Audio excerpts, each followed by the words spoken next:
O poço secou numa quinta-feira de outubro. Teresa foi buscar água de manhã cedo, como fazia todo dia. Balde na mão, o caminho de terra batida que ela conhecia com os olhos fechados, os 10 metros entre a porta dos fundos e a boca do poço que o avô dela tinha cavado 40 anos antes, quando o sítio ainda tinha outro nome e outra gente.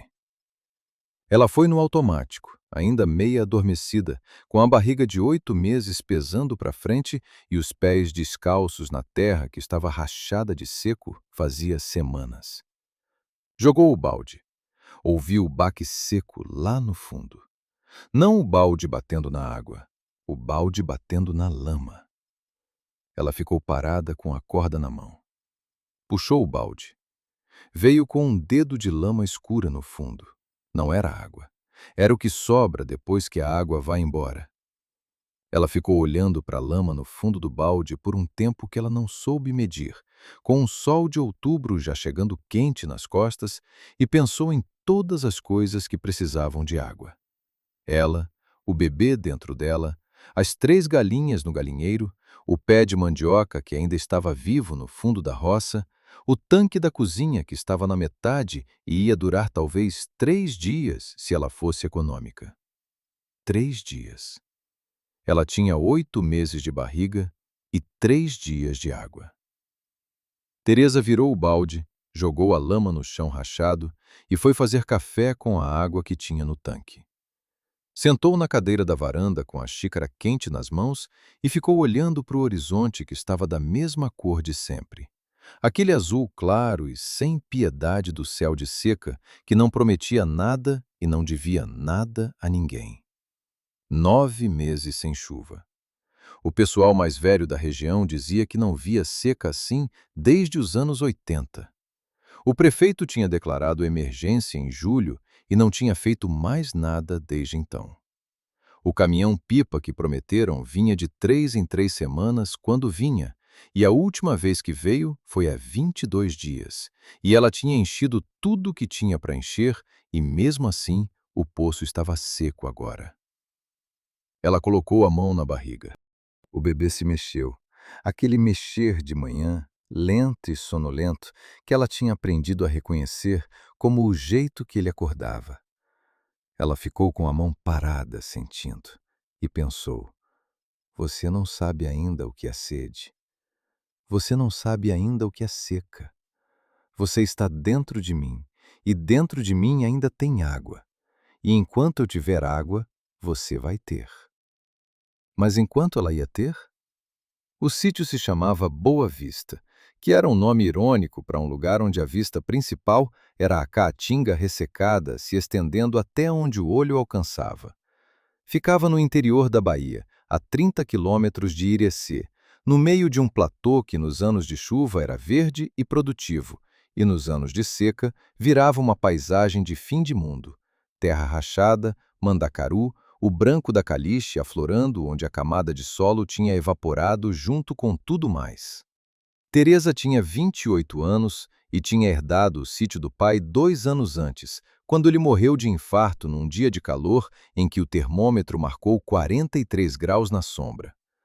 O irmão mais velho não quis. Morava em São Paulo fazia 10 anos, tinha emprego, tinha apartamento, tinha a vida que o interior não dava. A irmã do meio casou em Feira de Santana e também não quis. Sobrou Teresa, que era a mais nova, a que ficou, a que nunca tinha conseguido imaginar a vida em outro lugar que não fosse aquele chão rachado e difícil que era o único chão que ela conhecia. O pai de Marcos, o bebê que ela chamava de Marcos desde o 5º mês, quando o nome veio num sonho e não saiu mais, tinha ido embora em fevereiro. Não foi dramático. Foi a conversa de sempre. Ele queria ir para a cidade, ela queria ficar no sítio. E durante 2 anos eles tinham adiado essa conversa até que ela engravidou e a conversa não deu mais para adiar. Ele disse que não ia criar filho no interior. Ela disse que não ia criar filho longe da terra. E assim foi. Ela não tinha rancor. Tinha decisão, que é diferente. Mas tinha também 8 meses de barriga e um poço seco e 3 dias de água. E decisão sem água não vai longe. Naquela manhã, ela foi até a casa de Dona Nair, que era a vizinha mais próxima, a 2 quilômetros pela estrada de terra. Dona Nair tinha 74 anos, um marido que estava acamado fazia 6 meses depois de um derrame e um poço que ainda tinha um pouco de água. Menos do que antes, ela disse, mas ainda tinha. Teresa voltou com 2 galões de 20 litros cada, carregados no carrinho de mão que era do pai, e guardou na despensa. Você precisa de um homem para cavar mais fundo, disse Dona Nair antes que ela fosse. Esse poço aí, o João cavou com 40 metros. Com a seca desse jeito, você precisa de 60 pelo menos. Eu sei, disse Teresa. Você tem dinheiro para pagar? Tem um pouco. Ela não tinha. Tinha o que restava da pensão do pai, que estava acabando, e o que ela ganhava vendendo queijo e ovo na feira de Irecê uma vez por semana. Cavar poço era 300, 400 reais de mão de obra mais o material. Ela não tinha. Tem um homem que faz esse serviço, disse Dona Nair. Apareceu aqui na região faz umas semanas. Fez o poço do Zé Raimundo lá no Sítio Alegre. Cobrou barato porque o Zé deixou ele dormir no paiol. Ela olhou para a barriga de Teresa. Você tem o paiol do seu pai ainda. Quem é esse homem? Chama Erivaldo. Não é daqui. Veio do sul da Bahia, acho. Trabalha bem, o Zé Raimundo falou. Uma pausa. É calado. Mas calado não é perigoso, Teresa. Perigoso é o que fala demais. 2 dias depois, ele apareceu na estrada. Ela estava na roça regando a mandioca com água de reuso quando ouviu o portão de madeira rangendo lá em cima. Subiu a ladeira com o balde na mão e viu um homem parado do lado de dentro do portão, que ele tinha aberto e entrado sem pedir licença. Ele era alto, 40 e poucos anos, difícil dizer. O sol do sertão envelhece o rosto mais rápido que o calendário. Mochila grande nas costas e sacola de lona com ferramentas que chacoalhavam quando andava. O rosto fechado no sentido de contido, como uma porta que está fechada não porque tem tranca, mas porque o dono não viu razão para abrir. Boa tarde, ele disse. A senhora é Teresa Bonfim? Sou. E o senhor entrou no meu terreiro sem pedir licença? Ele ficou parado, olhou para o portão, olhou para ela. Tem razão, ele disse, sem excesso, só tem razão. Dona Nair disse que a senhora precisava de poço. Quanto custa? 60 metros, considerando o lençol dessa região com a seca que tá. 200 reais de mão de obra, mais material se precisar de revestimento. Eu não tenho 200 reais agora. Dona Nair disse que a senhora tem paiol. Tenho. Posso dormir lá enquanto trabalho. A senhora me dá comida e eu faço pelo preço que você puder pagar depois. Quando vender o queijo, quando tiver. Teresa ficou olhando para ele por um tempo longo. O pai tinha ensinado. Presta atenção no que o homem faz, não no que ele fala. Erivaldo tinha entrado sem licença e admitido sem drama. Tinha dado o preço sem inflar. Tinha proposto o arranjo direto, sem tentar parecer mais generoso do que era. Era um homem que precisava de trabalho. Não era mais do que isso, não era menos. O paiol tem um catre, ela disse, mas está cheio de coisa do meu pai. Vai ter que dormir do lado das caixas. Tudo bem. Café de manhã e janta. Almoço você se vira. Tudo bem. E eu não sei o seu sobrenome. Santos. Erivaldo Santos. Ela abriu mais o portão para ele passar. Ele foi olhar o poço antes de qualquer outra coisa. Teresa ficou a 2 metros atrás, observando. Ele se ajoelhou na beira, olhou para dentro por um tempo, jogou uma pedra. Baque seco. Lama, não água. Ficou parado ouvindo como se o som dissesse mais do que uma pedra caindo. 40 metros esse aqui? 42. Meu avô cavou. Com a seca desse jeito, Lençol baixou uns 15, 20 metros na média dessa região. Ele se levantou, foi até o lado leste da casa, parou, olhou para o chão. Esse lado aqui. A pedra está mais funda, o solo tem mais argila. Melhor para cavar. Como o senhor sabe? Ele virou. Aquela coisa rápida que cruzou o rosto não era orgulho, não era surpresa. Era mais fechado, mais complicado, que passou e sumiu antes que ela conseguisse nomear. Aprendi, ele disse. Só isso. Naquela noite, ela soube que ele tinha ficado acordado. A luz do paiol estava acesa quando ela foi ao banheiro de madrugada. Na manhã seguinte, acordou com a enxada batendo antes do sol, a lamparina acesa do lado leste da casa, o chão duro levantando pó fino a cada golpe. Ela levou o café até ele. Ele parou, tirou o chapéu, bebeu. Quanto tempo vai levar? 1 semana, talvez 10 dias. E se não tiver água nos 60 metros? Vai ter, ele disse. Não era falsa confiança, era cálculo. No 5º dia, Dona Nair apareceu com requeijão e a língua solta. Esse Erivaldo, disse baixinho, como se ele pudesse ouvir de dentro do buraco a 20 metros. Ele é de Vitória da Conquista. Tinha terra lá, propriedade pequena, mas própria. Tinha um irmão. Esse irmão precisava de dinheiro. Pediu para Erivaldo ser fiador. Erivaldo assinou. O irmão pegou o empréstimo e sumiu. Sumiu de verdade. Ninguém sabe onde está até hoje. Teresa ficou olhando para o café. O banco foi atrás do fiador. Erivaldo tentou pagar, vendeu o gado, vendeu o que tinha. Não foi suficiente. Perdeu a terra, a casa. Uma pausa. A mulher foi embora antes do banco chegar. Teresa não disse que sabia quando ele subiu de tarde. Guardou. Mas fez o jantar com um pedaço de carne a mais no feijão. Ele não comentou, mas comeu tudo. Na noite do 7º dia, Marcos começou a se mexer diferente. Ela levantou, foi até a janela. O céu estava estranho. Não um azul claro de sempre. Nas bordas do horizonte, uma cor que ela não via fazia tanto tempo que levou um momento para reconhecer. Roxo.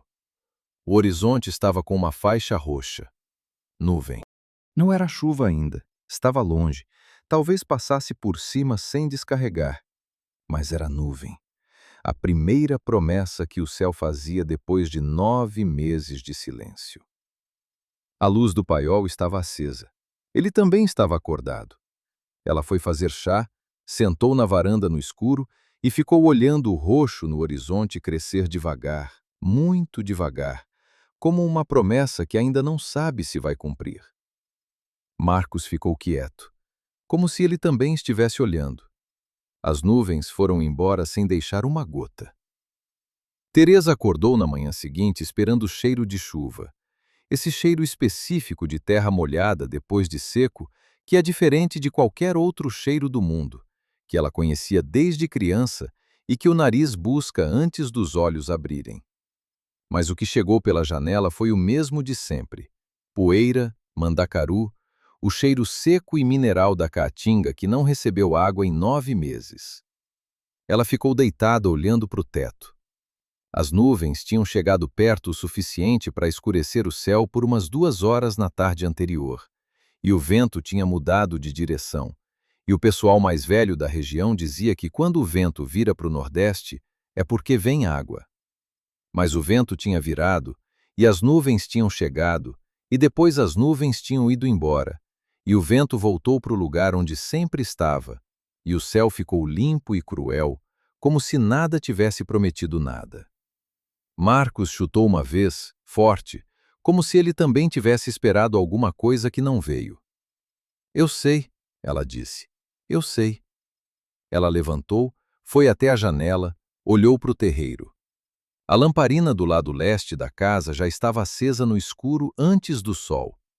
O barulho da picareta vinha surdo e regular, batendo na pedra que ele estava contornando desde o 3º dia.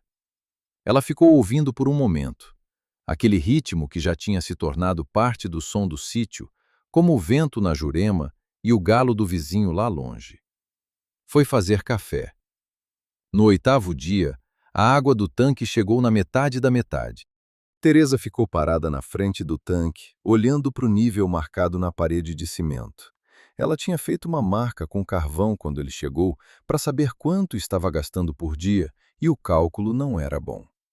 Com 2 adultos no sítio, o consumo tinha aumentado, o que era lógico e inevitável, mas o tanque estava descendo mais rápido do que ela tinha calculado. Ela foi até a boca do poço novo e olhou para baixo. Erivaldo estava lá no fundo, 12 metros abaixo agora, com a lamparina pendurada num gancho que ele mesmo tinha feito com arame, trabalhando na pedra com o talhadeiro e o martelo. O barulho era diferente cá embaixo, mais fechado, mais denso, o som de metal em rocha que subia pelo tubo de terra, como se viesse do centro do mundo. Erivaldo? Ela chamou. Ele ergueu o olhar. Lá em cima ela devia parecer pequena, recortada contra o céu azul. Tá bem? Ele perguntou. Tô. Ela hesitou. O tanque tá acabando. Preciso ir buscar água na Dona Nair, mas não sei se consigo carregar os galões com a barriga assim. Uma pausa. Ele avaliando alguma coisa que ela não via daqui de cima. Deixa eu subir. Não precisa parar o trabalho. Não tô parando. Tô pausando. Ele pegou a corda, colocou o pé no primeiro estribo que tinha cravado na parede de terra. Tem diferença. Ela recuou enquanto ele subia. Quando chegou na superfície, estava com a camisa encharcada de suor. Lá embaixo o calor era fechado, sem onde ir, e a mão direita com um corte novo na palma que ele não tinha quando desceu. A pedra morde, ele disse, quando viu ela olhando. Tem pano limpo na cozinha? Não precisa. Eu sei que não precisa. Tem pano limpo na cozinha. Ele ficou um segundo parado. Depois foi. Ela foi atrás. Ele já estava na pia lavando a mão quando ela entrou, a água do corte tingindo rosa no fundo da bacia. Ela pegou o pano, pegou a mão dele sem pedir licença, mão grande, com calos nos lugares certos, mais velha do que a idade dele, e amarrou o pano em volta da palma com um nó firme. Ele deixou. 2 galões dá para carregar no carrinho, ela disse, enquanto amarrava. Mas a estrada tem uma subida que eu não tô conseguindo mais empurrar sozinha. Eu vou junto. Você ia trabalhar. Pausei, não parei. Ela terminou o nó, soltou a mão. Ficou um segundo parada sem saber onde colocar as próprias mãos, porque tinha alguma coisa no gesto de segurar a mão dele que ela não tinha planejado e que ficou no ar da cozinha depois que acabou. Obrigada, ela disse. Ele assentiu. Foram buscar água.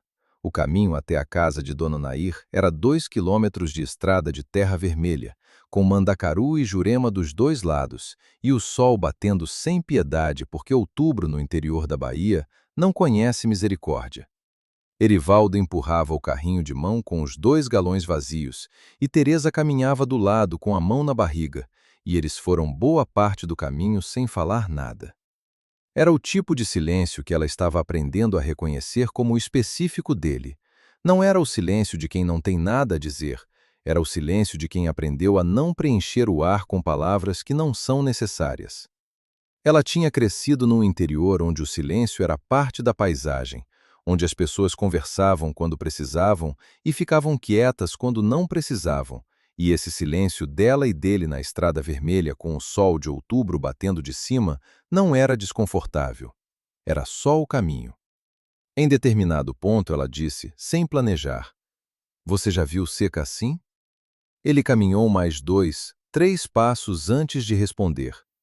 Já. No sul da Bahia também seca. Diferente daqui, mais curto, mas quando vem, vem forte. E o que você fazia quando a terra secava? A pausa de quem decide quanto vai contar. Calculava o lençol. Sabia onde a água estava. Ele olhou para frente, para a estrada. Tinha estudado isso. Estudado como? Agronomia. A palavra saiu quieta, quase sem volume, como se precisasse de menos ar para dizê-la do que para as outras. Fiz 2 anos, não terminei, mas aprendi o suficiente. Por que não terminou? Meu pai ficou doente, precisava de alguém na terra. Ela não perguntou mais, mas ficou pensando que havia uma diferença entre não terminar a faculdade porque parou e não terminar porque foi chamado de volta para a terra, que a segunda era uma perda específica, o tipo de perda que deixa uma janela aberta para você olhar de vez em quando para o que poderia ter sido. 2 anos de agronomia é suficiente para saber onde tem água? Ela perguntou. Não é só isso. Ele desviou o carrinho de uma pedra na estrada. É anos andando no chão, prestando atenção. A terra fala, se você souber ouvir. Ela ficou olhando para o chão rachado dos 2 lados da estrada. E o que essa terra aqui está dizendo? Ela perguntou. Ele ficou um momento olhando para o chão dos 2 lados enquanto caminhava. Está dizendo que tem água, ele disse. Mais funda do que antes, mas tem. Uma pausa.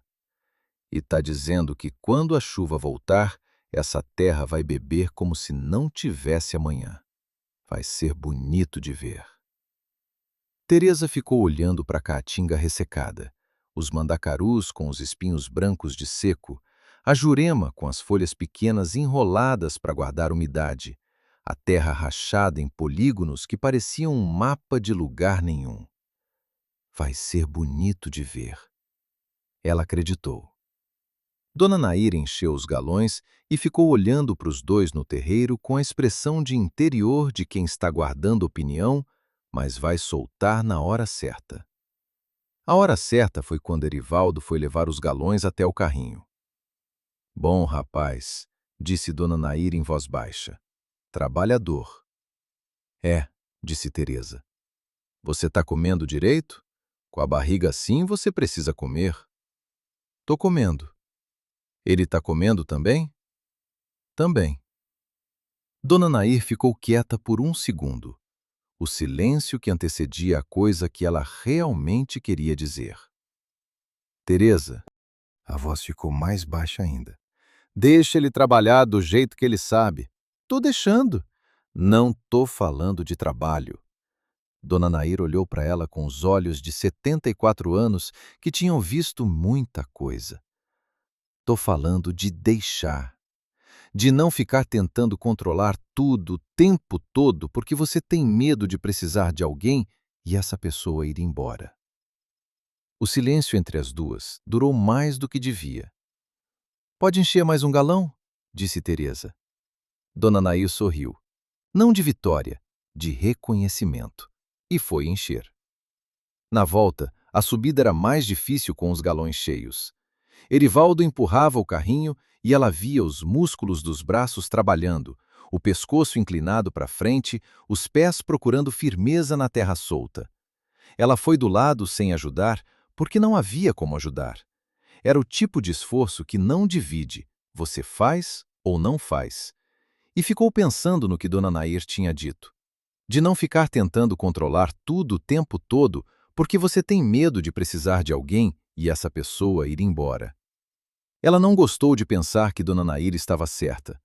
Mas Dona Nair tinha 74 anos e tinha visto o marido, filhos, netos, vizinhos, colheitas boas e colheitas ruins.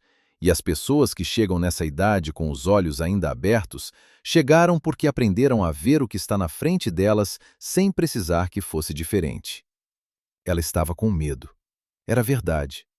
Não de Erivaldo especificamente. Era um medo mais antigo, mais fundo, que tinha começado quando o pai morreu e ela ficou sozinha com o sítio, e depois quando o pai de Marcos foi embora e ela ficou sozinha com a barriga e o sítio e a seca. O medo de construir alguma coisa com outra pessoa e depois a pessoa ir e a coisa que estava sendo construída ficar pela metade, nem acabada nem derrubada, apenas suspensa no ar, esperando um fim que não vem. O pai de Marcos tinha ido. O pai dela tinha morrido. O irmão tinha ficado em São Paulo. A terra ficava. A terra sempre ficava. Mas a terra estava seca. À noite, depois do jantar, ela perguntou a coisa que estava guardando desde que Dona Nair tinha falado. Você teve filho? Erivaldo estava limpando a faca com um pano, o gesto lento e mecânico de quem faz aquilo no automático. Ele parou. Não virou. Não, ele disse. Quis ter? Outra pausa, mais longa dessa vez. Minha mulher quis, ele disse. A gente estava tentando quando tudo desmoronou. Ele voltou a limpar a faca. Depois ela foi embora e essa conversa acabou junto. Teresa ficou olhando para o fogão a lenha que estava com brasa baixa. Você tem quantos anos? 42. Ainda dá tempo. Ele ficou em silêncio. Ela percebeu que tinha dito uma coisa que soou como consolo e que não era consolo que ele precisava. Desculpa, ela disse. Não precisa. Eu falo sem pensar às vezes. Eu sei. E havia algo na voz que não era crítica, era quase o contrário. Não é defeito. Ela ficou olhando para ele. Havia uma abertura naquele não é defeito que ela não esperava, um jeito de dizer que ele via o que ela fazia e não estava julgando. Você vai encontrar outra terra, ela disse. Homem que sabe o que você sabe não fica sem terra. Ele pousou a faca na mesa. Não é só terra, ele disse, devagar, como se estivesse pensando enquanto falava. É o que a terra representa. Você passa anos construindo alguma coisa num pedaço de chão e o chão vira parte de você. E quando você perde o chão, ele ficou parado um segundo. É como perder um membro. Você continua funcionando, mas o fantasma do membro fica. Teresa ficou quieta com isso. Ela entendia. Não do mesmo lugar que ele, não com a mesma história, mas entendia o que era ter uma ligação com a terra que não era propriedade no sentido de papel e documento, era pertencimento no sentido de raiz. Era o motivo pelo qual ela tinha ficado quando todo mundo foi. Era o motivo pelo qual ela estava aqui com 8 meses de barriga e poço seco, em vez de estar num apartamento em Feira de Santana, com água encanada e ar-condicionado. A minha terra está seca, ela disse, mas eu não estou vendendo. Ele olhou para ela. Eu sei, ele disse, e havia no jeito que disse um respeito específico, o respeito de quem perdeu o que ela está segurando e sabe o peso do que significa segurar. No 10º dia, ele encontrou umidade. Teresa estava fazendo queijo quando ouviu ele gritar. Não um grito de dor, um grito curto e involuntário. O tipo de som que escapa quando acontece alguma coisa que você estava esperando, mas não sabia quando ia chegar. Ela saiu pela porta dos fundos com as mãos ainda brancas de coalhada e foi até a boca do poço. O que foi? A voz dele veio de 17 metros abaixo, mais animada do que ela tinha ouvido até então. Umidade na parede, do lado direito, uns 30 centímetros de extensão. A pedra está úmida. Isso significa água? Significa que estamos perto. O lençol está infiltrando pela pedra. Uma pausa. Mais uns 5, 6 metros e chegamos. Teresa ficou com as mãos brancas de coalhada na beira do poço e sentiu alguma coisa que não era só alívio. Era uma emoção mais complicada. Alívio por cima, e por baixo do alívio havia gratidão. E por baixo da gratidão havia uma coisa que ela não estava pronta para nomear ainda, que tinha a ver com não estar sozinha nesse momento, com ter alguém 17 metros abaixo procurando água para ela e para o filho dela num chão que não era dele. Ela pôs a mão na barriga. Marcos estava quieto, mas havia no silêncio dele uma qualidade diferente, como quem está prestando atenção. Tô indo terminar o queijo, ela disse. Tá bom. Ela voltou para a cozinha. Terminou o queijo com as mãos que ainda tremiam levemente, não de medo, de alívio, e ficou ouvindo lá fora o barulho da picareta recomeçar, mais urgente agora, o barulho de homem que está perto de alguma coisa e acelera sem perceber. Naquela noite ela não conseguiu dormir. Não era o bebê. Marcos estava quieto. Era ela, o corpo dela que não parava, que revirava na cama, o tipo de insônia que não é ansiedade, mas é excesso de alguma coisa, emoção demais para caber numa noite. Ela foi até a varanda. O céu estava cheio de estrelas. No interior, longe de cidade, As estrelas são uma quantidade que as pessoas de cidade não acreditam quando veem. O pai dela tinha ensinado os nomes das constelações quando ela era pequena. O Cruzeiro do Sul, as Três Marias, Escorpião esticado no horizonte. A luz do paiol estava acesa. Ele estava acordado de novo. Ela foi até o paiol. Bateu uma vez na madeira da porta. Erivaldo, pode entrar. Ele estava sentado no catre com os joelhos para cima, com um pedaço de papel na mão que ele dobrou e colocou no bolso quando ela entrou. Rápido, o gesto de quem guarda alguma coisa que não quer explicar. Ela não perguntou. Não estou conseguindo dormir, ela disse. Eu sei, ouvi você levantando. Ela olhou para as caixas do pai empilhadas do lado do catre. Documentos, ferramentas pequenas, fotografias. 2 anos sem abrir. Essas caixas, ela disse, são do meu pai. Faz 2 anos que ele morreu e eu não abri. Quando você estiver pronta, ele disse. Não sei se vou ficar pronta. Vai. Simples, direto. As coisas que a gente adia não ficam esperando para sempre. Em algum momento ficam leves o suficiente para carregar. Ela ficou olhando para a caixa que dizia fotografias. Meu pai sabia tudo sobre essa terra, ela disse. Sabia onde ficava cada pedra, cada nascente, cada lugar onde a água empoçava depois de chuva. Ela parou. Eu sei a metade do que ele sabia. A metade já é muito. Não é suficiente. Nunca é. Ele olhou para ela. Mas você vai aprender o resto. Uma pausa.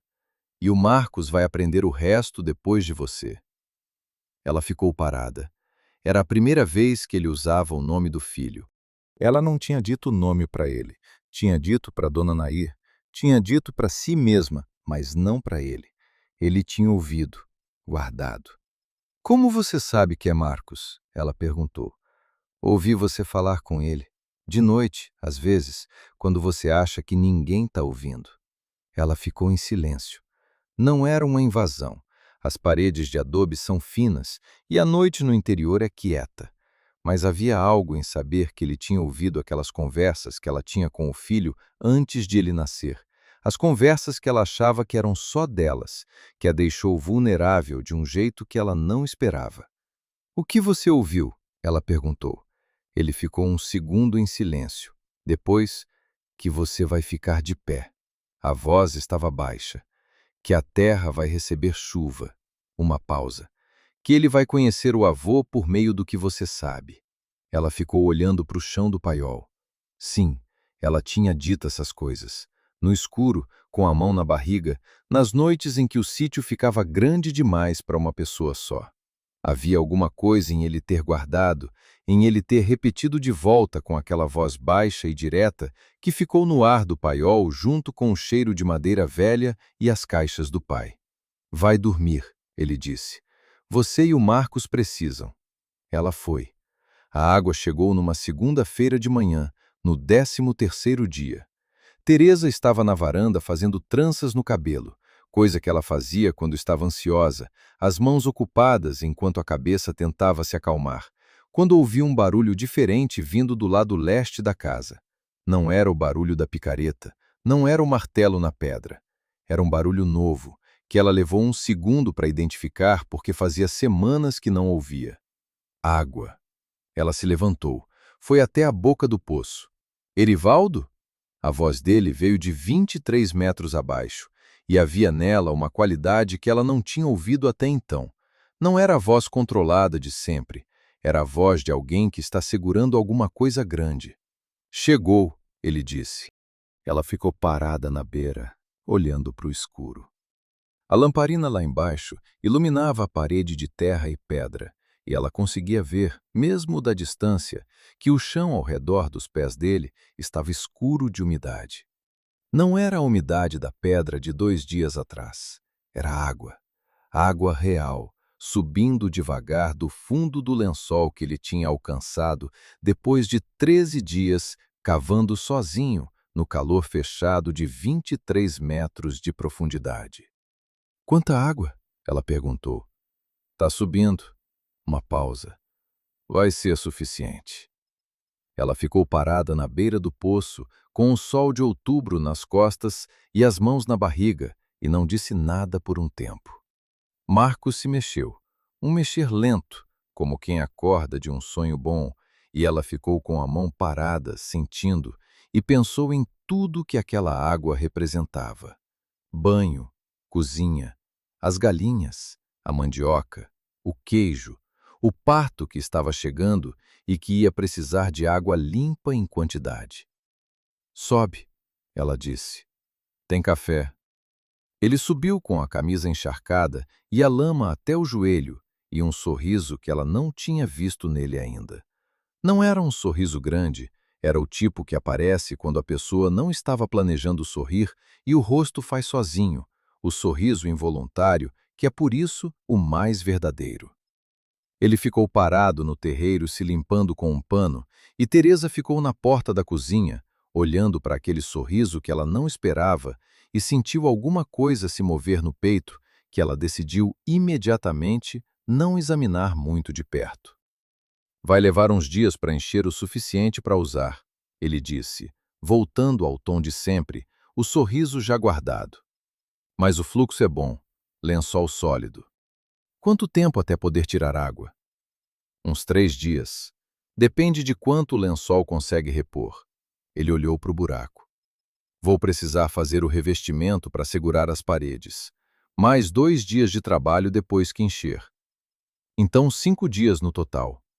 Mais ou menos. Ela foi buscar o café. Colocou na mesa. Ele sentou, ainda com a lama na bota, que ela notou e não disse nada, porque havia coisas que não valiam a briga, e lama de homem que acabou de achar água era uma delas. Obrigada, ela disse, e desta vez a palavra tinha um peso diferente. Tinha o peso de 13 dias e 23 metros e calor fechado e pedra que morde e 2 adultos racionando água numa seca de 9 meses. Ele ergueu os olhos do café. É o trabalho, ele disse. É mais do que o trabalho. Ele ficou em silêncio. Não negou, não confirmou. Bebeu o café. Naquela tarde, ela abriu a primeira caixa do pai.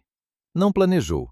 Estava no paiol buscando arame, passou pela caixa que dizia fotografias. Ficou parada olhando para ela por um momento e antes que a parte dela que adiava pudesse dizer alguma coisa, ela abriu. Tinha cheiro de papel velho e um pouco de mofo nas bordas. Ela ficou sentada no chão do paiol com a caixa no colo e foi olhando uma por uma. O pai jovem em frente ao sítio antes da reforma.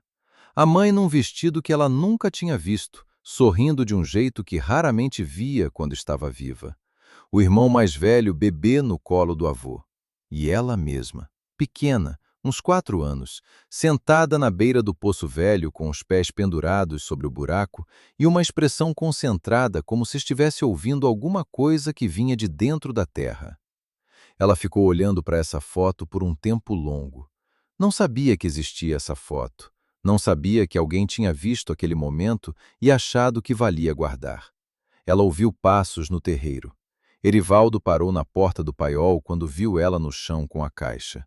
Ficou parado sem entrar, esperando ela decidir se queria companhia ou não. Ela ergueu a foto para ele ver, sem dizer nada. Ele olhou. Ficou um segundo em silêncio. Você, ele disse. Não era pergunta. Eu, com uns 4 anos. Ela olhou de volta para a foto. Nunca vi essa foto antes. Ele entrou no paiol devagar, foi até onde ela estava sentada, ficou de cócoras do lado dela olhando para a foto.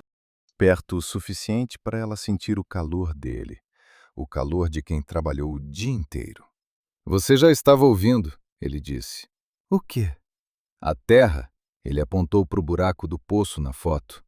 Você está ouvindo o poço, do jeito que as crianças ouvem antes de aprender a não ouvir. Meu pai dizia que a terra fala. Ele estava certo. Você disse a mesma coisa na estrada. Porque é verdade. Uma pausa. Esse saber que você tem, de ficar, de não vender, de saber que tinha água mesmo sem saber onde. Não é teimosia. É você ouvindo o que a terra está dizendo. Ela ficou quieta com isso. Tinha passado 2 anos achando que a decisão de ficar era teimosia. O irmão tinha dito isso na cara dura quando o pai morreu. Você fica aqui por teimosia, Teresa. A terra não dá mais o que dava. E ela não tinha conseguido explicar por que ficava, porque não tinha palavras. Só sabia que tinha que ficar. Teimosia e ouvir a terra parecem a mesma coisa para quem não sabe ouvir, ela disse. Ele olhou para ela. É exatamente isso, ele disse. Havia no olhar algo que ela reconheceu, o olhar de quem foi entendido de um jeito que não esperava. Ela guardou a foto, fechou a caixa, levantou do chão com a dificuldade de sempre. Ele ficou de cócoras esperando ela levantar sem oferecer a mão, porque já tinha aprendido que ela preferia fazer sozinha quando podia. Só quando ela já estava de pé é que ele se levantou também. Na quinta-feira, Marcos mudou de posição. Teresa acordou de madrugada sentindo diferente, uma pressão nova, mais baixa, encaixamento. O bebê descendo, se preparando. Faltavam 3 semanas para o prazo. Ela foi até o paiol, bateu uma vez. Erivaldo. A luz acendeu por dentro. Pode entrar. O Marcos encaixou, ela disse. Faltam 3 semanas no prazo, mas pode ser antes. De noite, Dona Nair tem 74 anos e o marido está acamado. Silêncio. Eu sei dirigir, ele disse. O carro da Dona Nair, se ela deixar a chave com você. Vou pedir a chave para ela amanhã, ela disse. Ele assentiu. Ela ia voltar para o quarto. Parou na porta. Você não dormia, ela disse. Não. Por quê? Quando você perde alguma coisa grande, o sono muda. Ele olhou para as mãos. O corpo fica esperando a próxima pancada, como se soubesse que tem mais vindo. E tem? Não sei. Mas o corpo não sabe que não sabe. Teresa ficou parada na porta do paiol, no escuro, com o filho encaixado dentro dela. Meu pai também não dormia, ela disse. Depois que minha mãe morreu, ficava na varanda de madrugada. Nunca perguntei o que ele estava esperando. O que você acha que era? Ela. Acho que o corpo ficava esperando ela voltar. Não de verdade, mas o corpo não sabe que não vai voltar. Erivaldo ficou olhando para ela por um momento longo. Seu pai era um homem que amou muito, ele disse. Era. Uma pausa. É uma bênção e uma maldição ao mesmo tempo, amar assim. É, ele disse, baixo, como se soubesse do que ela estava falando de um lugar que também era dele. Ela foi para o quarto. Ficou deitada pensando no sono raso de quem perdeu alguma coisa grande e pensou que havia um tipo específico de solidão que era a solidão de quem está acordado de madrugada esperando alguma coisa que não vem e não tem ninguém para dizer que está acordado também. Agora tinha. Na sexta-feira, o revestimento do poço ficou pronto. Erivaldo subiu no fim da tarde com a camisa rasgada num ombro.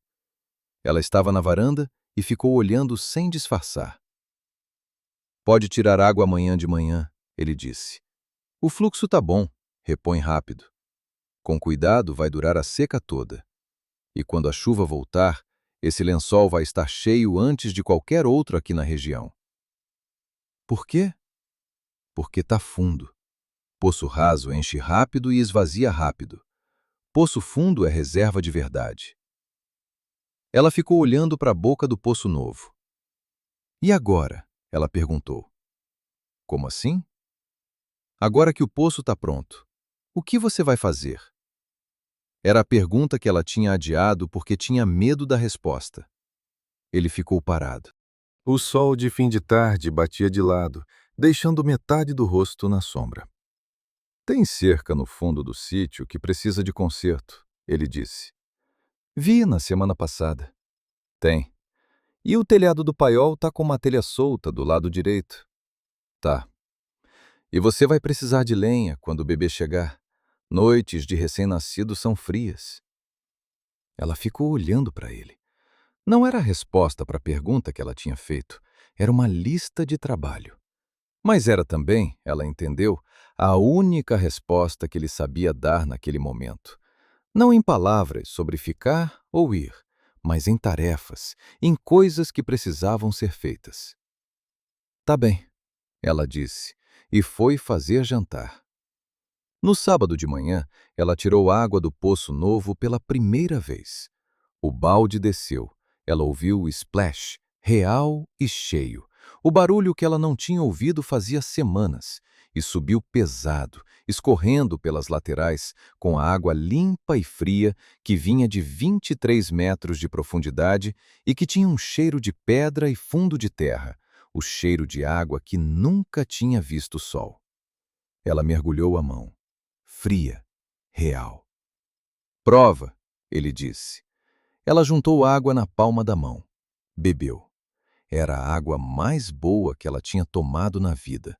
Não era exagero. Era o que era.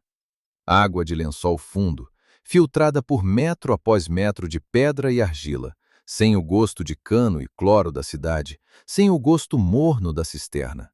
Era água de terra, água de fundo, a água que a caatinga guarda no lugar mais fundo que tem para guardar. Os olhos arderam. Ela não soube dizer se era poeira. Erivaldo não disse nada. Ficou do lado com aquela presença quieta, presente sem invadir, perto sem pressionar. Depois de um momento, ela disse, com a voz mais firme do que esperava. Obrigada. Ele assentiu. Ela encheu o tanque até a borda, encheu os galões de reserva, encheu a bacia da cozinha. E enquanto enchia, Erivaldo foi buscar a enxada e desceu para a roça sem precisar ser mandado, porque havia trabalho a ser feito e ele sabia fazer. Ela ficou olhando o tanque cheio antes de entrar. Poço raso enche rápido e esvazia rápido. Poço fundo é reserva de verdade. Ela foi fazer café e o dia começou cheio de água. Na segunda semana com água no poço, o sítio começou a mudar. Não era uma mudança que você vê de uma vez. Era a mudança que acontece devagar, como quando a luz muda no fim da tarde e você não sabe o momento exato em que o dia virou outra coisa.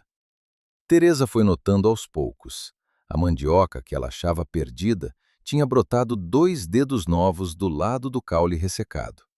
As galinhas, que tinham parado de botar direito na seca, voltaram a botar regular. O pé de jurema do lado da cerca, que estava com as folhas enroladas fazia meses, tinha aberto.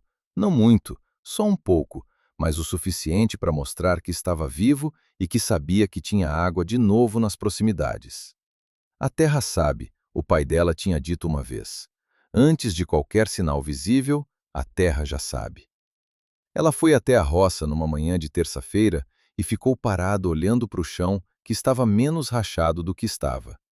Não muito menos. A seca ainda estava lá, ainda era real, ainda não tinha chovido.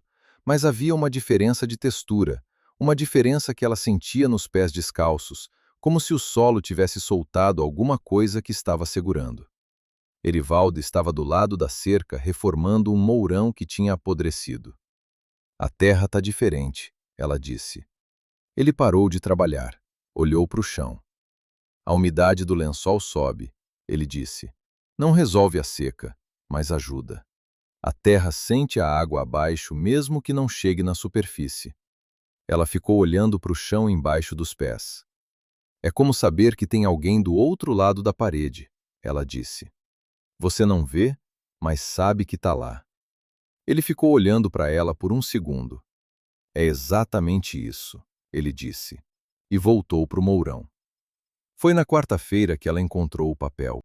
Ela estava lavando a roupa no tanque quando viu um pedaço de papel dobrado no chão do paiol que tinha caído embaixo do catre de Erivaldo e que o vento da porta aberta tinha empurrado para fora.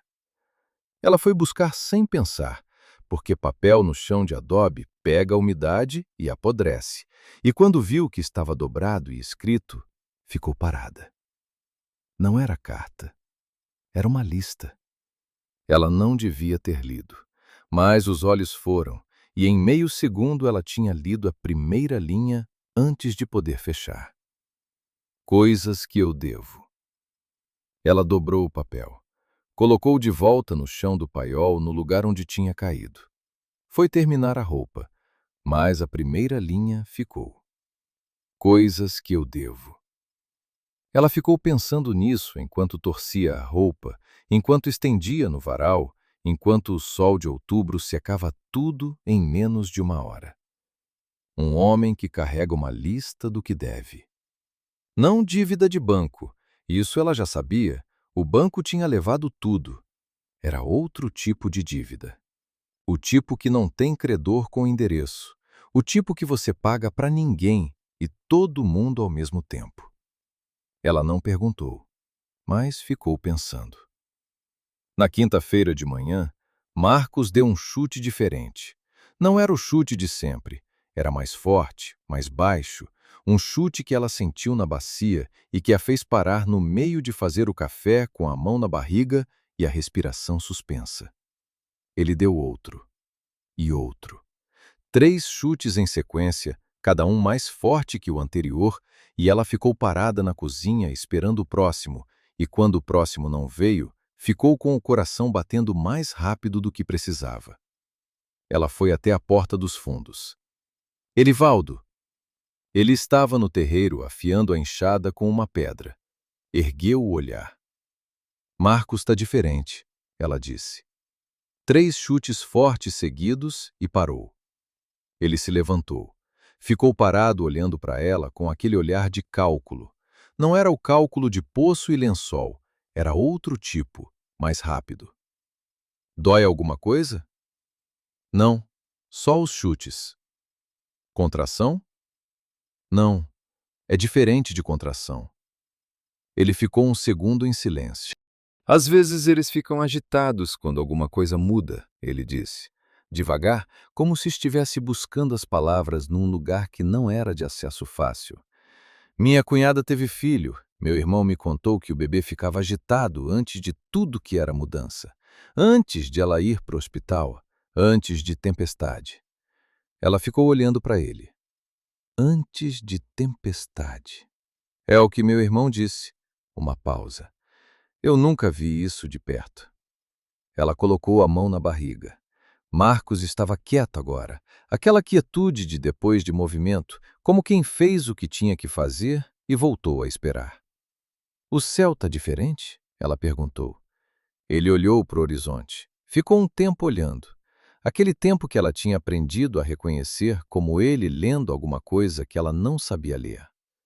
Tem alguma coisa no leste, ele disse devagar. Não é nuvem ainda, é uma pressão. A luz está diferente. Ela olhou para o horizonte leste. Para ela, era o mesmo azul de sempre. Eu não vejo nada. Você vai ver, ele disse.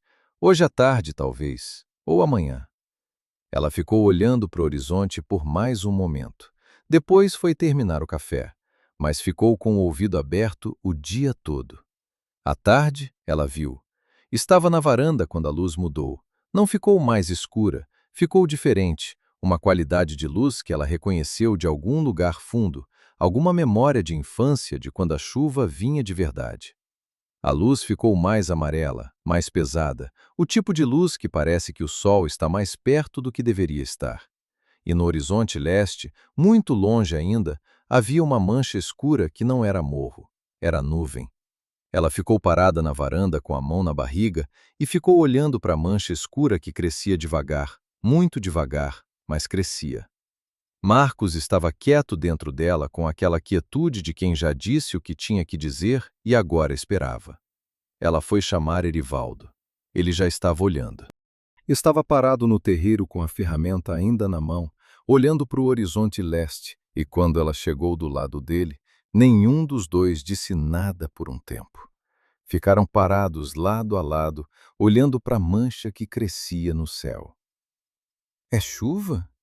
Ela perguntou por fim. Tem chance, ele disse. Não é garantia.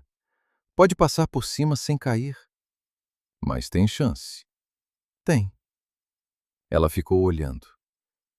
Se chover, ela disse, vai ser a primeira chuva em 9 meses. Vai.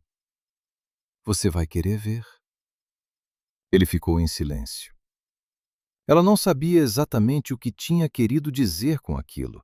Não era convite, não era declaração. Era uma constatação de que havia um homem do lado dela que tinha passado 13 dias cavando para encontrar água no fundo da terra seca, e que se a chuva viesse, ia ser uma coisa que valia ser vista, e que seria estranho vê-la sozinha quando ele estava aqui. Vou querer ver, ele disse. Eles ficaram parados no terreiro até a luz acabar, a mancha crescendo no horizonte. Nenhum dos dois entrando, porque entrar seria parar de olhar, e parar de olhar parecia errado naquele momento. Quando o escuro chegou e a mancha sumiu na noite, eles foram jantar. Naquela noite, depois do jantar, ele ficou na mesa. Ela estava lavando louça e notou.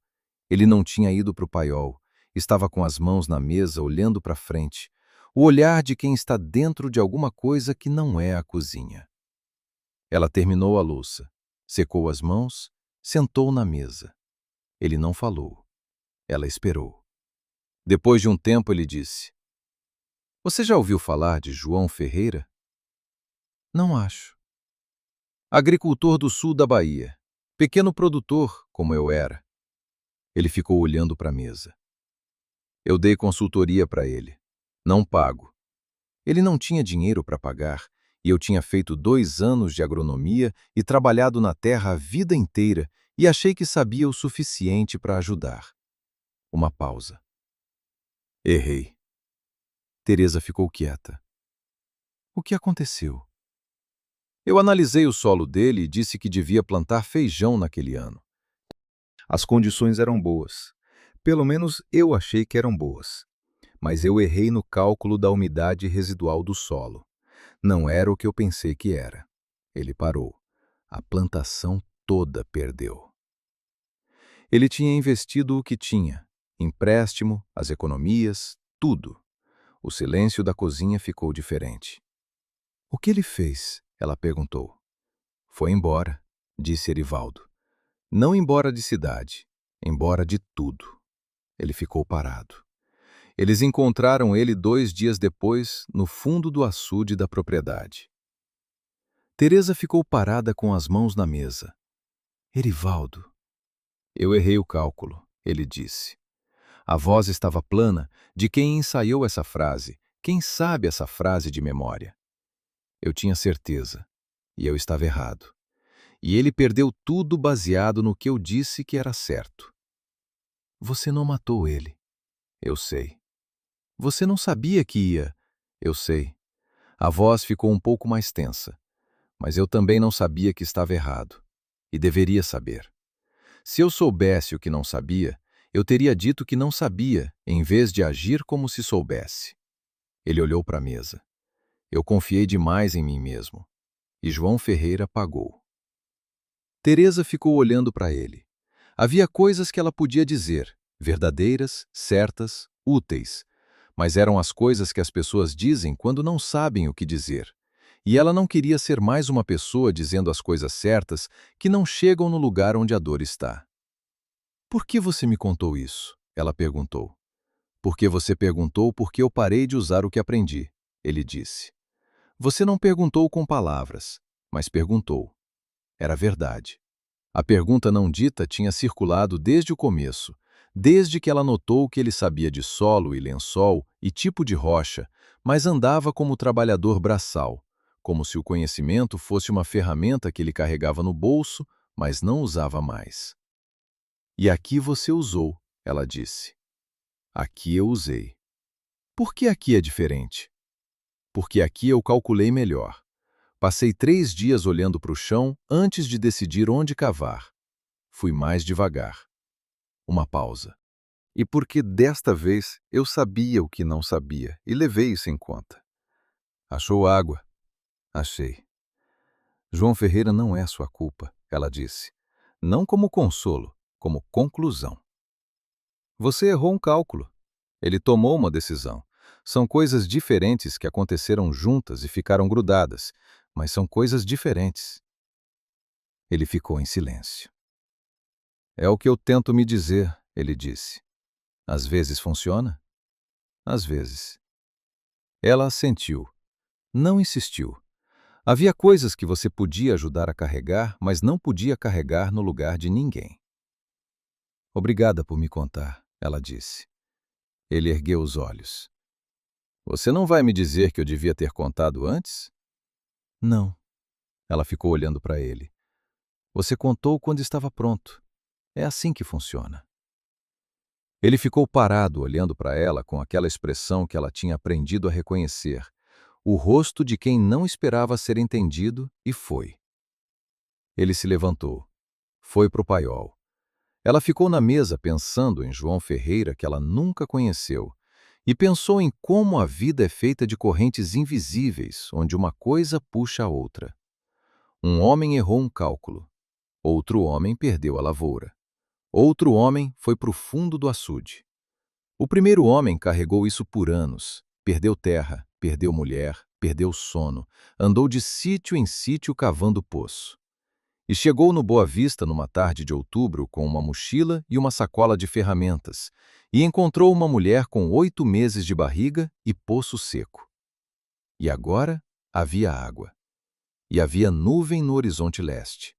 E Marcos estava encaixado esperando. Ela apagou o fogão. Foi para o quarto. Na madrugada de sexta-feira, ela acordou com um cheiro. O cheiro de terra molhada depois de seca, o cheiro que o nariz busca antes dos olhos abrirem, que ela tinha esperado na manhã depois das primeiras nuvens e que não tinha vindo, que ela conhecia desde criança e que tinha ficado como memória abstrata nesses 9 meses. Estava chovendo. Ela ficou deitada ouvindo. Uma chuva fina ainda, mas era chuva. A água real caindo do céu real em cima da terra que estava esperando fazia 9 meses. Ela ouviu o som nas telhas, ouviu no terreiro, ouviu na folhagem seca da jurema que devia estar abrindo as folhas enroladas para receber. Ela levantou, foi até a janela. Erivaldo estava no terreiro, de pé, no meio da chuva, sem casaco, com a camiseta encharcando e o rosto levantado para o céu. Não estava correndo, não estava se abrigando, não estava fazendo nada além de ficar de pé no terreiro, com a chuva caindo em cima dele e o rosto voltado para cima, como quem está recebendo alguma coisa que esperou por muito tempo. Ela ficou olhando pela janela por um tempo que ela não mediu. Havia algo naquele homem de pé na chuva de madrugada que ela não conseguia descrever com palavras que tinha. Não era alegria, não era alívio, era alguma coisa mais funda, mais quieta, o tipo de coisa que não tem nome porque não precisou ter nome até agora, até esse momento, até esse homem nessa chuva, nessa madrugada. Ela colocou a mão na barriga. Marcos deu um chute, suave, como confirmação. Ela ficou na janela até a chuva ficar mais forte, até Erivaldo abaixar o rosto do céu e olhar em volta do terreiro com aquele olhar de cálculo, calculando o quanto estava caindo, calculando o que ia acontecer com a terra. E então ela voltou para a cama porque havia coisas que eram dele e que ela não precisava presenciar inteiras para entender. Ela deitou. Ficou ouvindo a chuva nas telhas. E pensou que havia uma diferença entre precisar de alguém e querer alguém perto, e que por muito tempo ela tinha confundido as duas coisas, achado que querer era precisar, ou que precisar era fraqueza, ou que qualquer coisa que se parecesse com querer era o começo de uma perda. Mas estava chovendo, e havia um homem no terreiro recebendo a chuva com o rosto levantado, e ela tinha ficado na janela olhando. E isso era uma coisa que ela não sabia ainda o nome, mas que estava acontecendo do mesmo jeito que a chuva estava acontecendo, devagar. Depois, mais forte, a terra recebendo o que esperava fazia tempo. Ela fechou os olhos. A chuva continuou. De manhã, a chuva tinha parado, mas o cheiro ficou. Teresa foi até a janela e ficou parada só respirando. Aquele cheiro de terra molhada que a terra guarda como memória e libera quando a água chega. O terreiro estava escuro de molhado. As pedras do caminho tinham a cor real que estava embaixo da poeira de 9 meses. A Jurema do lado da cerca tinha aberto as folhas. Ela foi fazer café. Erivaldo entrou pela porta dos fundos com a bota ainda molhada da madrugada e o rosto com uma expressão que ela não tinha visto antes. Não era o sorriso involuntário de quando a água chegou no poço. Era outra coisa, mais quieta, mais funda. O rosto de quem dormiu melhor do que dormia há muito tempo. Choveu, ela disse. Choveu, ele disse. Ela colocou o café na mesa. Ele sentou. Ela sentou do outro lado. Não foi o suficiente para resolver a seca, ele disse. Precisa de muito mais. Mas é o começo. O ciclo voltou. Você sabia que ia vir. Calculei que tinha chance. Uma pausa. Não é a mesma coisa. Para mim é, ela disse. Porque você calculou baseado no que sabia. Usou o que sabe. Isso é diferente de sorte. Ele ficou em silêncio por um momento. Você falou isso por causa do que eu contei ontem, ele disse. Sobre João Ferreira. Falei. Porque lá você também usou o que sabia. Só que o que você sabia estava incompleto. E aqui você fez diferente. Foi mais devagar. Calculou melhor. Levou em conta o que não sabia. E se eu tivesse errado de novo? Mas você não errou. E ficar se punindo pela possibilidade de ter errado é diferente de aprender com o erro que aconteceu. Uma pausa. Você aprendeu. Eu vi. Ele ficou olhando para o café. Ela ofereceu a verdade como via, sem enfeite, sem o excesso de gentileza que às vezes é mais sobre quem fala do que sobre quem ouve. A chuva vai voltar? Ela perguntou. Vai. O ciclo voltou. Ele olhou para a barriga dela. Antes do Marcos chegar, provavelmente. Ela colocou a mão na barriga. Marcos estava quieto, o mexer lento de quem está acordando. 2 meses de seca e 9 meses de barriga, ela disse. Os dois acabando juntos. É, ele disse. E havia no jeito que disse uma coisa que ela não soube nomear ainda, mas que ficou no ar da cozinha junto com o cheiro de café e o cheiro de terra molhada que entrava pela janela e que ela decidiu deixar ficar sem precisar identificar, porque havia coisas que ficavam melhores antes de ter nome. Eles tomaram o café com a janela aberta e o cheiro de chuva entrando, e lá fora a Jurema estava com as folhas abertas e o terreiro estava escuro de molhado e o poço novo estava cheio, e era uma manhã que parecia diferente das outras manhãs, não porque tinha mudado tudo, mas porque tinha mudado o suficiente para que o que não tinha mudado parecesse mais firme. A terra ficou, a chuva voltou, e havia um homem sentado do outro lado da mesa que tinha ficado também, por razões que ainda não tinham nome inteiro, mas que estavam tomando forma devagar, como a água que sobe do lençol fundo e encontra a superfície. Devagar, mas chega. Marcos nasceu numa noite de chuva. Não foi como Teresa tinha planejado. Ela tinha planejado acordar devagar, reconhecer as contrações, ter tempo de chamar Erivaldo, ir até Irecê com calma no gol velho de Dona Nair. Tinha planejado chegar no posto com hora suficiente, com a bolsa que ela tinha preparado há 3 semanas, com a cabeça no lugar. O que aconteceu foi diferente. Ela acordou às 11 da noite com uma contração que não tinha o tom de aviso das contrações falsas.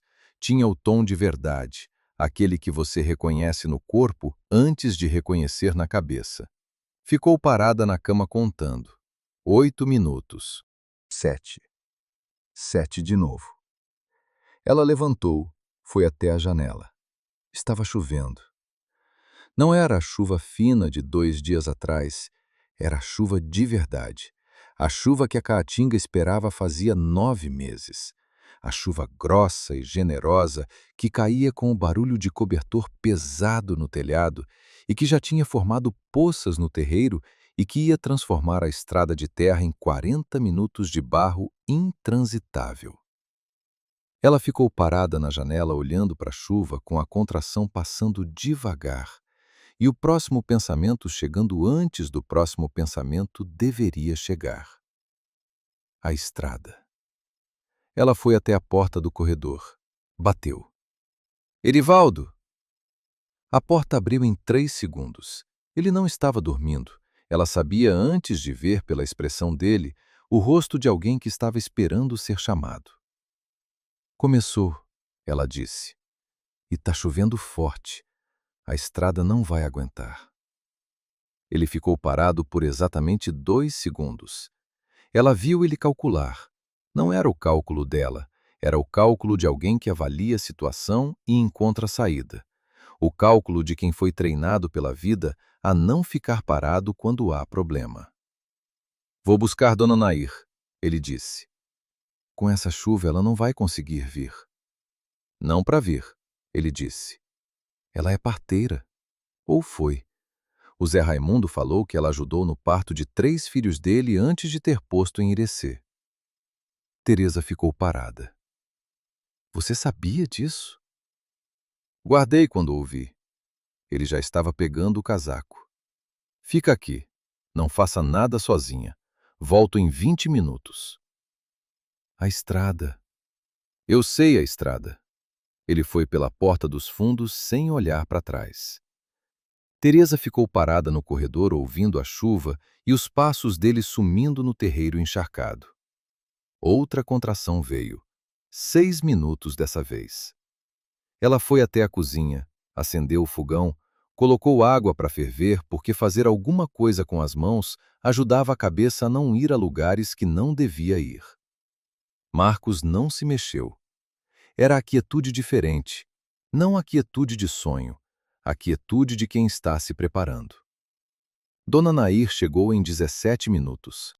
Ela entrou pela porta dos fundos com o cabelo molhado e uma bolsa de lona que ela devia ter pego sem precisar pensar onde estava. A bolsa de quem já foi chamada assim antes, de noite, com urgência, com chuva, e sabe o que colocar antes de saber o que vai encontrar. Deixa eu ver, ela disse, sem cerimônia, sem drama. Senta aqui na cama, Teresa. Respira. Teresa sentou, respirou. Erivaldo ficou na porta do quarto. Não entrou. Ficou na soleira, de costas quase, dando espaço, mas presente. O lugar de quem não pertence à cena, mas não consegue ir embora. Dona Nair examinou, perguntou, calculou. Tá adiantado, ela disse. Você não vai chegar em Irecê. Uma pausa que não era dramática, era só o tempo que ela precisava para tomar a decisão que já tinha tomado.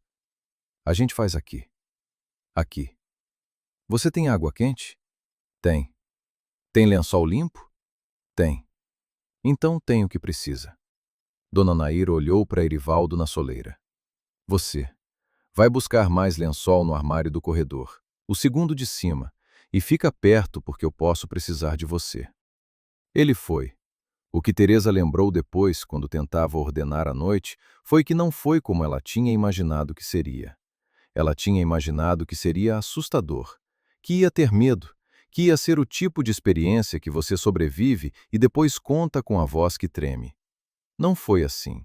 Foi intenso, mais intenso do que qualquer coisa que ela tinha sentido antes, o tipo de intensidade que preenche tudo e não deixa espaço para mais nada, nem medo, nem pensamento, só o corpo fazendo o que o corpo sabe fazer antes da cabeça aprender. Dona Nair ficava do lado, com a voz calma e as mãos que sabiam onde estar, dizendo o que precisava ser dito na hora certa e ficando quieta quando o silêncio era o certo. E Erivaldo ficou do lado de fora. Ela sabia que ele estava lá. Ouvia às vezes o movimento na cozinha, o barulho de água sendo aquecida de novo, os passos lentos de quem está esperando e precisa se mover para não enlouquecer de esperar. A chuva continuava no telhado, grossa e constante, E havia algo em saber que lá fora o terreiro estava encharcado, e a caatinga estava bebendo, e a Jurema estava com as folhas abertas, e Erivaldo estava na cozinha, esperando o que fazia a noite parecer menos sozinha do que noites assim costumam parecer. Marcos nasceu às 2h43 da manhã. Nasceu chorando. Um choro alto, indignado. O choro de quem acabou de descobrir que o mundo tem ar frio e luz e gravidade e que isso é completamente inaceitável, e ele quer que todos saibam. Dona Nair ria enquanto trabalhava, uma risada baixa e velha, a risada de quem ouviu esse choro muitas vezes e nunca enjoou. Bem-vindo, Marcos, disse Dona Nair. Teresa ficou com ele no peito e ficou olhando para aquele rosto vermelho e amassado e furioso, que era ao mesmo tempo completamente estranho e completamente familiar. E não disse nada por um tempo, porque não havia palavra certa. Havia só isso. Ele ali, ela aqui, os dois juntos no mundo que estava chovendo lá fora. Oi, ela disse por fim, em voz baixíssima. Marcos parou de chorar por um segundo. Um segundo só. Depois continuou. Ela riu. Dona Nair foi até a porta da cozinha. Pode entrar, ela disse. Erivaldo entrou. Estava encharcado, não da chuva de agora, da chuva de antes, quando tinha ido buscar Dona Nair a pé na escuridão e na chuva grossa, e devia ter ficado encharcado a noite toda, porque não havia razão para trocar de roupa quando havia coisas mais importantes acontecendo. A camisa colada no corpo, o cabelo pingando, as botas com lama até o tornozelo. Ele ficou parado na porta do quarto, olhou para Teresa, olhou para o Marcos no peito dela, e ela viu no rosto dele a mesma coisa que tinha visto na janela quando ele estava no terreiro com o rosto levantado para a chuva. Aquela coisa que não era alegria nem alívio, que era mais funda e mais quieta, que não tinha nome ainda, mas que ela estava aprendendo a reconhecer. Tá bem? Ele perguntou. Para ela, não para o bebê. Tô, ela disse. Ele assentiu. Ficou olhando para o Marcos por um segundo. Aquele olhar que guardava. Marcos, ele disse, baixo, como se o nome precisasse de pouco ar para existir. Marcos, ela confirmou. Dona Nair estava arrumando as coisas com um barulho discreto de quem sabe quando não é o centro da cena. A chuva continuava no telhado, mais fraca agora, mas ainda lá. A chuva que tinha chegado junto com Marcos e que parecia, a Teresa, não coincidência, mas confirmação de alguma coisa que ela não sabia nomear, mas que sentia como verdade. Você foi buscar ela a pé, ela disse. A estrada estava intransitável de carro. A chuva estava forte. Eu sei como é chuva. Ela ficou olhando para ele encharcado na porta do quarto, com um bebê no peito e a chuva diminuindo no telhado, e Dona Nair fingindo que não estava ouvindo tudo. Obrigada, ela disse. E a palavra tinha o peso de tudo que estava embaixo dela. Não só a noite, não só a chuva, não só os 20 minutos na escuridão encharcada, indo buscar uma parteira de 74 anos. Tinha o peso de 13 dias de poço, de papel dobrado com coisas que eu devo, de luz de paiol acesa de madrugada, de uma lista de trabalho como resposta para a pergunta sobre ficar. Ele ficou parado com aquela expressão. Era o que tinha que ser feito, ele disse. Era sempre isso. Era sempre o que tinha que ser feito. E ela tinha aprendido que nessa frase simples e sem enfeite, havia mais do que parecia. Havia a ética inteira de um homem que tinha perdido tudo, mas não tinha perdido o jeito de aparecer quando precisa. Dona Nair foi embora antes do amanhecer. Erivaldo levou ela de volta a pé de novo, e Teresa ficou sozinha com Marcos no quarto, com a chuva diminuindo lá fora, com o fogão ainda quente na cozinha e a bolsa que ela tinha preparado há 3 semanas, aberta no canto, sem ter sido usada do jeito que ela pensou que ia usar. Ela ficou com o filho no colo, olhando para a janela. A chuva tinha virado garoa fina. O céu ainda estava fechado, mas havia uma claridade diferente no leste. Não o sol ainda, mas a promessa do sol. Aquela luz que chega antes da luz, que diz que o escuro vai acabar antes de acabar. Marcos estava dormindo. Ela ficou olhando para o rosto dele no escuro. As bochechas redondas, a boca fazendo aquele movimento pequeno de sucção. As mãos abertas agora, não mais em punho, as mãos de quem chegou no lugar que serve. Ela passou o dedo levemente na testa dele, que estava morna e lisa, e ele não acordou, mas fez um ruído pequeno. Um ruído sem significado que tinha todo o significado. Ela ouviu a porta dos fundos. Erivaldo estava de volta. Ela ouviu os passos na cozinha, o barulho da bota sendo tirada, o som da água no tanque. Depois, silêncio. Depois, os passos indo para o paiol. A luz do paiol acendeu, e então apagou. Ela ficou parada na janela com Marcos no colo no escuro que estava ficando menos escuro, e ficou pensando em tudo que ia ter que aprender agora. E havia um homem no paiol que tinha apagado a luz, que tinha ficado quando o poço ficou pronto, que tinha uma lista de coisas que devia, que tinha ido buscar a parteira na chuva de madrugada a pé. Ela foi para o quarto. Deitou com Marcos do lado, o braço em volta dele, sentindo o calor pequeno dele contra o braço dela. Lá fora, a chuva tinha parado. E o silêncio que ficou não era o silêncio de seca, era outro silêncio, o silêncio de depois de chuva, o silêncio de terra que bebeu, de folha que abriu, de lençol que encheu. Um silêncio que tinha água dentro. De manhã, ela acordou antes de Marcos. Era cedo, o céu ainda estava mais escuro do que claro, mas havia pássaros que ela não tinha ouvido em meses, pássaros que voltam quando a chuva volta, que sabem antes da chuva que a chuva vem e aparecem no dia seguinte como se sempre tivessem estado lá.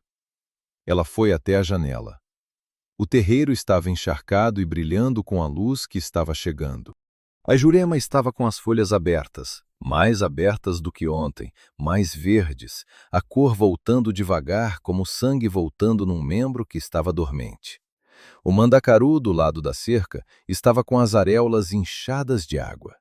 A terra rachada de ontem tinha as rachaduras menos fundas, o solo começando o processo longo de se fechar. Erivaldo estava no terreiro. Não estava trabalhando, estava parado do lado do poço novo, de costas para ela, olhando para o horizonte que estava ficando laranja com o sol que estava chegando, com as mãos nos bolsos. Ela foi até a porta dos fundos, abriu, desceu os degraus descalça na pedra molhada e foi até onde ele estava. Ele virou quando ouviu ela chegar. Olhou para o quarto pela janela, verificando se Marcos estava bem. "Tá dormindo", ela disse. Ele assentiu. Eles ficaram parados lado a lado, olhando para o horizonte que estava ficando mais laranja, a luz chegando devagar sobre a caatinga que estava diferente esta manhã. "Você vai ficar?" ela perguntou. Ela não olhou para ele quando perguntou.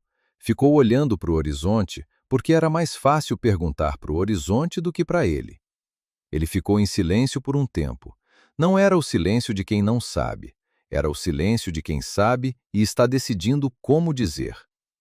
"Tem trabalho aqui?" ele disse. "Tem. A roça vai precisar de replantio depois da chuva.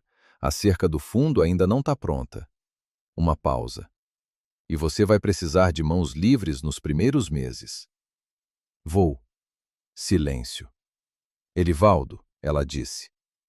"Sim." "Não estou perguntando sobre o trabalho." Ele ficou parado. Ela ficou parada. O sol apareceu atrás do morro, laranja e real, o primeiro sol depois de noite de chuva. "Eu sei", ele disse por fim. A voz estava baixa. "Você está perguntando se eu fico." "Tô." Ele ficou olhando para o sol por um momento. "Eu perdi terra", ele disse, devagar, como se estivesse pensando enquanto falava. "Perdi a que era minha. O banco levou." Uma pausa. "Mas faz tempo que eu estou andando e essa é a primeira vez que o chão debaixo do meu pé parece que tem raiz." Ela ficou parada ouvindo. "Não estou pedindo nada", ele disse. "Não estou prometendo nada que não posso cumprir. Mas se você me deixar, eu fico. Uma pausa mais longa. Trabalho que é o que sei fazer, e aprendo o que não sei. Ela ficou olhando para o sol que estava subindo sobre a caatinga molhada. Dentro do quarto, Marcos fez um barulho. Não choro, o barulhinho de quem está acordando. Ele está acordando, ela disse. Vai, ele disse. Ela foi. Na porta dos fundos, ela parou, virou. Erivaldo. Ele olhou para ela. Tem café na hora que você quiser entrar. Ela foi para o quarto buscar o filho. Ela estava amamentando quando ouviu a porta dos fundos, os passos na cozinha, o barulho familiar do isqueiro no fogão, o mesmo isqueiro que ele tinha trazido no bolso no dia que chegou, a chaleira no fogo, o barulho de xícara. Marcos mamava com os olhos fechados, concentrado, as mãos abertas no peito dela. Ela ficou ouvindo os sons da cozinha e pensando no que Erivaldo tinha dito. Essa é a primeira vez que o chão debaixo do meu pé parece que tem raiz. E pensando em como a terra funciona, em como a raiz não é a planta inteira, é só o começo, é a parte que ancora enquanto o resto cresce. Raiz leva tempo, mas quando tem, tem. Quando ela foi para a cozinha com Marcos no colo, o café estava na mesa. 2 xícaras, pão de milho do lado. A janela aberta com o cheiro de chuva e terra molhada entrando, e lá fora a caatinga estava diferente desta manhã, ainda ressecada, ainda precisando de muito mais chuva, mas diferente, com aquela qualidade de coisa que recebeu o que estava esperando e sabe que tem mais vindo. Erivaldo estava sentado do lado que era o lado dele. Ela sentou do lado que era o lado dela, com Marcos no colo. E eles ficaram um momento em silêncio com o café e a manhã, e o bebê, que dormiu de novo com aquela facilidade de recém-nascido que dorme onde está quando está satisfeito. A roça vai precisar de replantio esta semana, ele disse. Eu sei. Feijão agora que a terra está úmida, milho depois quando confirmar que a chuva vai continuar. Você sabe o que plantar? Sei. Ele olhou para ela. Desta vez eu calculei o solo direito. Eu sei que você calculou. Ele ergueu os olhos. Você confia.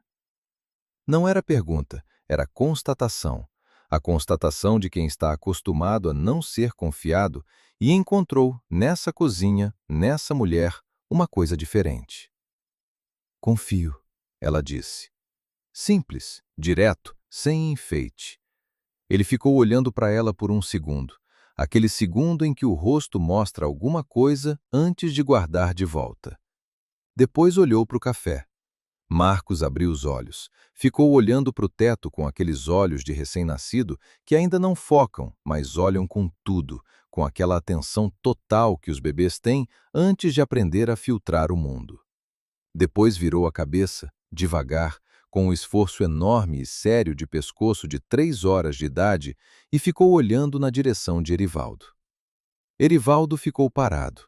Ficou olhando para o bebê que estava olhando para ele com aquela atenção sem filtro, aquela atenção que não julga e não calcula e não tem história ainda, só tem agora. Oi, Marcos, ele disse, em voz baixíssima. Marcos não respondeu. Ficou olhando.